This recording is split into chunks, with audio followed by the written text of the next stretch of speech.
Welcome to दुत्प्रीज maths class. आज quadratic equations की नई सीरीज़ में हम सॉल्यूशंस देख रहे हैं कैसे करते हैं। आज हम करेंगे बाय कंप्लीटिंग द स्क्वायर।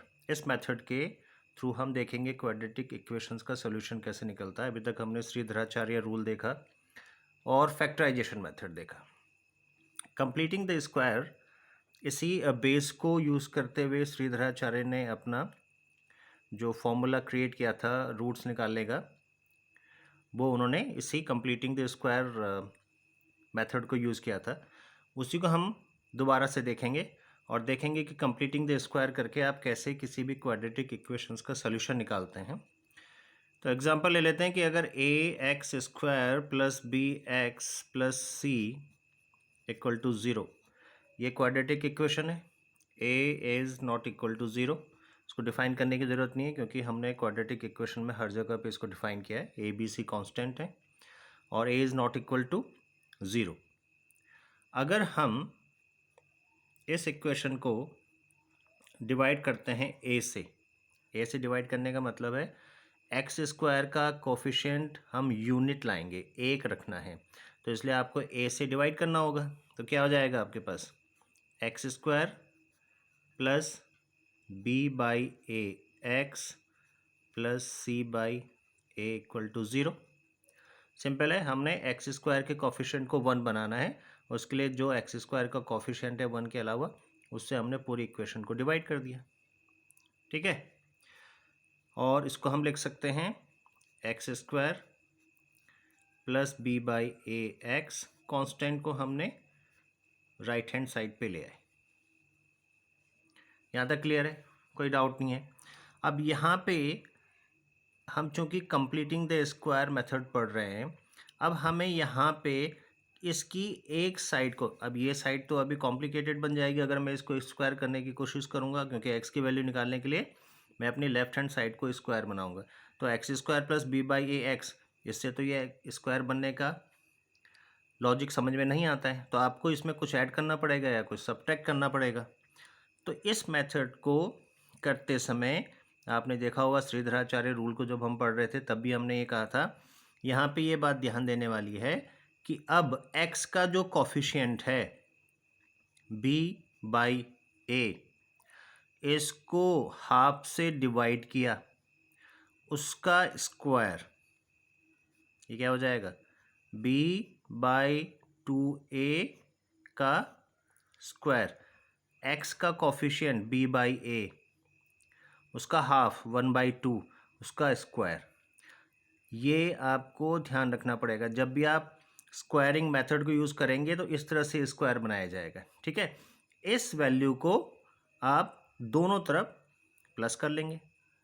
अब आपके पास क्या आएगा x square plus B by A x plus b divided by two a का square equal to b divided by two a का square minus c by a. कोई डिफरेंस आएगा क्योंकि मैंने इस तरफ भी प्लस किया, इस तरफ भी प्लस किया, दोनों को कैंसिल करेंगे सेम वैल्यूज आ जाएगी, तो इसमें कोई भी चेंज नहीं आया। राइट, नेक्स्ट स्टेप में आपको क्या करना है, अब देखिए इसमें एक स्क्वायर बनता नज़र आ रहा है, यहाँ पे x square plus B by two a का स्क्वायर। तो हमने एक आइडेंटिटी पढ़ी है, ए प्लस बी का स्क्वायर कितने लोगों को मालूम है, क्या होगा a square plus b square plus two a b, सबको मालूम है। अगर मैं इसको और इसको कंपेयर करूं तो ए स्क्वायर मेरे पास है, बी स्क्वायर मेरे पास है, हमारे पास में टू ए बी के लिए एक तो टू की वैल्यू नहीं है, दूसरा ए की वैल्यू तो है एक्स, लेकिन बी में फिर बी बाई ए है लेकिन टू नहीं है, यानी कि अब नेक्स्ट स्टेप पे ध्यान दीजिएगा, एक्स स्क्वायर प्लस टू से मैंने मल्टीप्लाई किया और टू से मैंने डिवाइड किया, कोई डिफरेंस आएगा, कोई डिफरेंस नहीं आएगा, into x plus b divided by two a का स्क्वायर, और इसकी वैल्यू कितनी आ गई b square divided by 4a² minus c by a. देखिए, दो चीज़ें बहुत इंपॉर्टेंट है। सबसे पहले ये है कि जब आपके पास में आपने कांस्टेंट टर्म्स को अपने राइट में लिया, तो जो आपके पास लेफ्ट में बचा है उसमें आप x का कोफिशिएंट का हाफ का स्क्वायर, x का कोफिशिएंट b बाई ए का हाफ का स्क्वायर यानी कि b बाई 2a², ये दोनों तरफ आपने ऐड कर दिया। अब जो x का कोफिशिएंट है उसमें b बाई 2a आना चाहिए, क्योंकि हमारे पास में अगर आप देखें इस आइडेंटिटी को a और b होना चाहिए। a हमारे पास x है, वो पहले से हमारे पास था। b हमारे पास b बाई 2 है, लेकिन मेरे पास में केवल b बाई a है, तो मैंने 2 से मल्टीप्लाई कर दिया, 2 से डिवाइड कर दिया, तो ये इक्वेशन आ गई। अगर आप इसको ध्यान से देखेंगे सेम चीज़ है, यही आइडेंटिटी है, और ये है x plus b by 2a का स्क्वायर, x का square plus b by 2a का स्क्वायर प्लस 2ab, ये वैल्यू आ गई। और ये इक्वल टू किसके आ गई, b² divided by 4a² minus c by a. और इसमें क्या करेंगे हम, 4a² कॉमन ले लेंगे तो b² आएगा, 4a² कॉमन ले लिया तो b² ऊपर बचेगा, माइनस a से कैंसिल हो जाएगा, 4ac आ जाएगा। ठीक है, यहाँ तक क्लियर हो गया। तो ये ऑलमोस्ट श्रीधराचार्य जी ने भी यहीं तक आए थे। उसके बाद में उन्होंने वैल्यू कैसे निकाली। अब आपके पास में एक टर्म ये है और एक टर्म ये है, आप स्क्वायर रूट कर लीजिएगा। अगर आप स्क्वायर रूट करेंगे, square root both the side, ठीक है, स्क्वायर रूट करेंगे तो यहाँ पे क्या आ जाएगा, x plus b by 2a equal to, यहाँ पे क्या आ जाएगा, plus minus b² minus 4ac divided by 4a²। x की वैल्यू कितनी आ जाएगी, x equal to minus b by 2a plus minus under root b² minus 4ac divided by 2a। तो यहाँ से ये क्वाड्रेटिक इक्वेशन है। इस क्वाड्रेटिक इक्वेशंस के हमारे पास में दो वैल्यूज़ आ गई। एक वैल्यू अगर मैं x1 ले लूँ वो हो जाएगी minus b by 2a plus under square b² minus 4ac by 2a, ठीक है। और दूसरी वैल्यू क्या आ जाएगी, अगर उसको मैं x2 मान लेता हूँ, वो आ जाएगी माइनस b बाई 2a, एक बार हमने प्लस ले लिया, दूसरी बार माइनस ले लेंगे, the root b² minus 4ac by 2a। तो ये दो वैल्यूज़ इस तरह से आप स्क्वायर, कंप्लीटिंग द स्क्वायर करके आप इस क्वाड्रेटिक इक्वेशन के कोफिशिएंट निकाल सकते हैं। ये सेम चीज़ें जो श्रीधराचार्य ने कही थी, उनकी भी वही वैल्यू आती हैं। लेकिन अगर आपके पास क्वेश्चन आता है उसमें वो लिखता है स्पेसिफिकली कि solve this quadratic equation by completing the square, तो फिर आपको इस मेथड को यूज़ करना पड़ेगा। और अगर वो कुछ लिखता ही नहीं है, क्वाड्रेटिक इक्वेशन दी है, तो जो भी आपको सूटेबल लगे, फैक्टराइजेशन मेथड करना चाहें, श्रीधराचार्य मेथड करना चाहें, कंप्लीटिंग द स्क्वायर करना चाहें, तीनों को आप यूज़ कर सकते हैं। तो फटाफट से एक दो क्वेश्चन देख लेते हैं ताकि ये बिल्कुल क्लियर हो जाए आपको। ये क्वेश्चन ले लेते हैं। क्वाड्रेटिक इक्वेशन है x² minus 8x plus 18 equal to 0, और हम ये कह रहे हैं कि f इसके कोफिशिएंट, इसके रूट्स एग्जिस्ट करते हैं, तो वो आप निकालिए कंप्लीटिंग द स्क्वायर करके। हमने कहा था कंप्लीटिंग द स्क्वायर मेथड को समझते समय कि x² का कोफिशिएंट 1 होना चाहिए, तो क्वेश्चन में ऑलरेडी 1 दे रखा है, तो यहाँ पे हमें x² के कोफिशिएंट से डिवाइड करने की ज़रूरत नहीं है। सेकेंड स्टेप में क्या था, सेकेंड स्टेप में ये था कि आपको 1/2 कोफिशिएंट ऑफ x का स्क्वायर, इसका प्लस माइनस करना है दोनों तरफ। तो 1/2 कोफिशिएंट ऑफ x कितना है, -8, तो -8/2, ठीक है। और इसका स्क्वायर कितना हो जाएगा, 16। समझ में आया ये, हमने कंप्लीटिंग द स्क्वायर में पढ़ा था 1/2 कोफिशिएंट ऑफ x का स्क्वायर, तो 1/2 कोफिशिएंट ऑफ x कितना है, -8, तो 2 4 -4 आ जाएगा, लेकिन -4 का स्क्वायर करेंगे तो 16 आ जाएगा।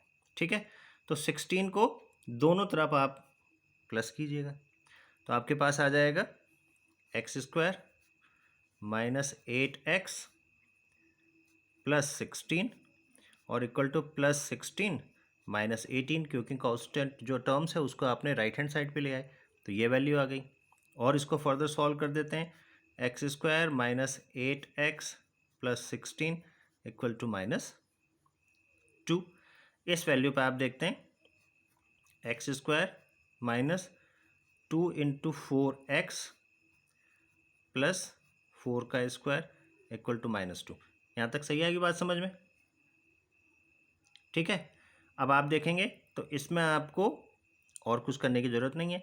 ये एक्स का स्क्वायर, अब अगर ये आइडेंटिटी आपने देखी होगी कि a माइनस बी का square equal to a square plus b square -2ab। यहाँ पे सेम है, a square plus b square -2a और b, ये वैल्यू पूरी पूरी है। तो यहाँ पे आपके पास क्या आ गया है, एक्स -4 का स्क्वायर इक्वल टू -2। क्लियर है यहाँ तक? X square -2 into 4x plus 4 का स्क्वायर -2 था, तो हमारे पास आ गया x -4 का square equal to -2। Square root अगर आप इसको यहाँ पे देखेंगे, इस इक्वेशन को, ये वैल्यू स्क्वायर में है, तो स्क्वायर में ये वैल्यू है तो ये नेगेटिव नहीं हो सकती। कैसे समझाऊंगा मैं इसको? अगर हम ये कहते हैं कि ये वैल्यू कोई भी नेचुरल पॉजिटिव नंबर आता है, 1 2 3 4 5 6 या 0, अगर आप इसका स्क्वायर करेंगे तो भी ये प्लस में आएगा, और -1 -2 -3 -4 ऐसा कोई भी नंबर आएगा उसका भी स्क्वायर करेंगे तो भी पॉजिटिव आएगा। तो ये साइड हमेशा पॉजिटिव रहेगी। तो ये positive side can not be equal to negative side. समझ में आया? ये स्क्वायर में वैल्यू है तो ये हमेशा पॉजिटिव रहेगी, लेकिन आपने कहा कि ये पॉजिटिव इक्वल टू -2 आ रही है, तो ये तो रॉन्ग हो गया, ये नेगेटिव नहीं आ सकती। तो इसका मतलब है कि इसके रियल वैल्यू कोफिशिएंट तो हो ही नहीं सकते। तो क्या हो सकते हैं? अगर हम इसको देखें, x -4 का square equal to 2i। i को आयोटा कहते हैं, जिसका मतलब है i स्क्वायर इक्वल टू -1। तो इसका मतलब इस क्वेश्चन में x के या इस क्वाड्रेटिक इक्वेशन के जो कोफिशिएंट हैं वो रियल नहीं हैं, वो इमेजिनरी आएंगे। तो आपके पास में क्लास 10th स्टैंडर्ड में अगर आप देखेंगे तो आपके पास में केवल ये टर्म आता है कि इसके कोफिशिएंट रियल नहीं होंगे, इमेजिनरी होंगे। और अगर आप इसको फर्दर देखना चाहें तो आप इस तरह से इसको करेंगे, तो आपके पास में -2 को हमने 2i स्क्वायर लिखा, i स्क्वायर इक्वल टू -1, इसका स्क्वायर रूट कर लीजिएगा, तो x -4 equal to √2i plus minus में होगा। तो x के कोफिशिएंट क्या आ जाएंगे, 4 प्लस माइनस √2i। तो एक 4 प्लस √2i हो जाएगा, एक 4 माइनस √2i हो जाएगा। तो ये आपके पास में इस क्वाड्रेटिक इक्वेशंस के रूट्स आ गए। तो ये हमने स्क्वायर मेथड को यूज़ करके आंसर निकाला। लेकिन आपके पास में अगर हम क्लास 10 तक के स्टैंडर्ड की बात करें तो यहाँ पे क्वेश्चन ख़त्म हो जाएगा, यानी कि रूट्स क्या हैं इसके, इमेजिनरी। ठीक है, अगर आप इंटरेस्टेड हैं आगे सॉल्व करने में तो ये मैंने आयोटा को समझाया आपको, यहाँ से आप इसके रूट्स निकाल सकते हैं। करेक्ट। एक और क्वेश्चन देख लेते हैं और ये फिर आपको बिल्कुल क्लियर हो जाएगा। इस क्वेश्चन को ले लेते हैं और इसमें मैंने एक्स स्क्वायर का जो कोफिशिएंट है उसकी एक वैल्यू रख दिया। अब आपने कहा जब स्क्वायरिंग के आधार पे हम सॉल्व करते हैं तो एक्स स्क्वायर का कोफिशिएंट यूनिट होना चाहिए, तो इसका मतलब आप इसको क्या करेंगे, डिवाइडेड बाय 5 कर देंगे। तो X square -6/5 X -2/5 equal to 0। 2/5 को आप राइट में ले जा लेंगे, तो X square -6/5 X equal to 2/5। यहाँ तक क्लियर है? अब आपने क्या कहा था, 1/2 coefficient of x, 1/2 coefficient of x का स्क्वायर, इसको आपको दोनों तरफ ऐड करना होगा। देखते हैं क्या आएगा। 1/2 कोफिशिएंट ऑफ एक्स कितना है, -6/5, तो -6/5 यही तो आएगा। और इसका स्क्वायर कितना आ गया, 2 से 3 कैंसिल हो गया, 3/5 का स्क्वायर माइनस माइनस का स्क्वायर प्लस हो गया, तो आ गया आपके पास में 3/5 का स्क्वायर। करेक्ट। अब इसको दोनों तरफ ऐड कर लेते हैं। एक्स स्क्वायर -6/5x प्लस 3/5 का स्क्वायर इक्वल टू 2/5 प्लस 3/5 का स्क्वायर। ठीक है, ये तो क्लियर हो गया। ये तो अब आपको तीसरी बार में समझा रहा हूँ कि जब आप स्क्वायर करेंगे तो उसके लिए ज़रूरी है कि 1/2 कोफिशिएंट ऑफ एक्स का स्क्वायर दोनों तरफ ऐड करना है। तो ये आपने यहाँ से वैल्यू निकाली, ये दोनों तरफ आपने ऐड कर लिया। अब आप देखें यहाँ पे 3/5 है, यहाँ पे 6/5 है। इसको मैं कैसे ब्रेक कर सकता हूँ, x square -2 into 3/5 into x plus 3/5 का स्क्वायर, ये वैल्यू आएगी। तो ये हो गया a का स्क्वायर प्लस b का स्क्वायर -2ab, दोनों वैल्यू आ गई।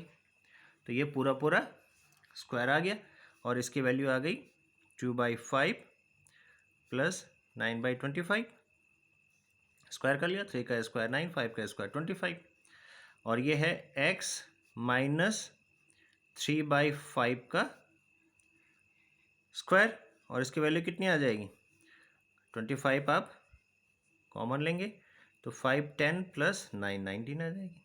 ठीक है, ये तो सिंपल मैथ्स है, इसमें तो कुछ करना नहीं है।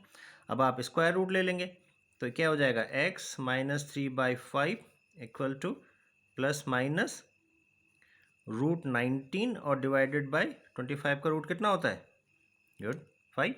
ये वैल्यूज़ आ गई, समझ गए। और यहाँ से आपके पास में x के कोफिशिएंट आ गए 3/5 प्लस माइनस √19/5।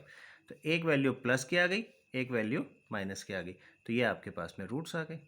तो इस तरह से आप इन क्वेश्चंस को ईजिली कर सकते हैं। स्क्वायर रूट करने के लिए ये चीज़ आपको हमेशा इंपॉर्टेंट है। एक तो पहला एक्स स्क्वायर का कोफिशिएंट यूनिट होना चाहिए, एंड सेकेंड स्क्वायर बनाने के लिए 1/2 कोफिशिएंट ऑफ एक्स स्क्वायर का दोनों तरफ प्लस करेंगे। ठीक है, तो ये आप कीजिए। नेक्स्ट चैप्टर में हम देखेंगे नेक्स्ट वीडियो में हम देखेंगे कि नेचर ऑफ रूट्स के आधार पे कैसे क्वेश्चंस करते हैं।